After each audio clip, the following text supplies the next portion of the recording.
ഞാൻ ഈ പ്രസംഗിക്കുമ്പോൾ കുഞ്ഞാലിക്കുട്ടിയുടെ ആ ദിവസങ്ങളിൽ അയാൾ ചെയ്തുകൊണ്ടിരുന്ന രതിവിക്രയങ്ങളെ കുറിച്ച് നമ്മൾ സംസാരിച്ചിട്ടുണ്ടായിരുന്നു. കുഞ്ഞാലിക്കുട്ടിക്കെതിരെ കേസുണ്ടായിരുന്നു.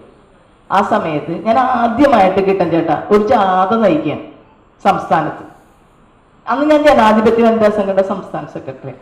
പാർട്ടി തീരുമാനപ്രകാരം കോഴിക്കോട് നിന്നും നമ്മൾ ജാഥ തിരുവനന്തപുരം വരെ 11 ദിവസത്തെ ജാഥ. ഞാൻ നല്ല പ്രാസംഗികയൊന്നുമല്ല കേട്ടാ, പക്ഷെ എന്റെ പൊതുയോഗം കേൾക്കാൻ ആയിരക്കണക്കിന് ആളുകൾ തടിച്ചുകൂടുകയാണ്.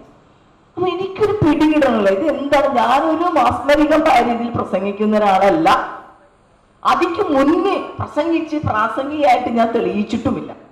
പിന്നെ എങ്ങനെയാ കോട്ടയത്തെ എനിക്കത് മനസ്സിലായി. ഞാൻ ഈ പ്രസംഗിക്കുമ്പോൾ കുഞ്ഞാലിക്കുട്ടിയുടെ ആ ദിവസങ്ങളിൽ അയാൾ ചെയ്തുകൊണ്ടിരുന്ന രതിവിക്രയങ്ങളെ കുറിച്ച് നമ്മൾ സംസാരിച്ചിട്ടുണ്ടായിരുന്നു. 3 സ്ത്രീകളെയൊക്കെ അപ്പുറത്തും കിടത്തി എന്നൊക്കെ ഉള്ള കാര്യമുണ്ടല്ലോ, ഇത് ഞാൻ പ്രസംഗത്തിൽ സംസാരിക്കുന്നുണ്ട്. ആ വിഷയത്തിലുള്ള താല്പര്യം കൊണ്ടാണ് ആളുകൾ ഇത്രയും തടിച്ചുകൂടിയത്. മനസ്സിലായില്ലേ? അല്ലാണ്ട് എന്റെ പ്രസംഗം രാഷ്ട്രീയ പ്രസംഗം ഒന്നും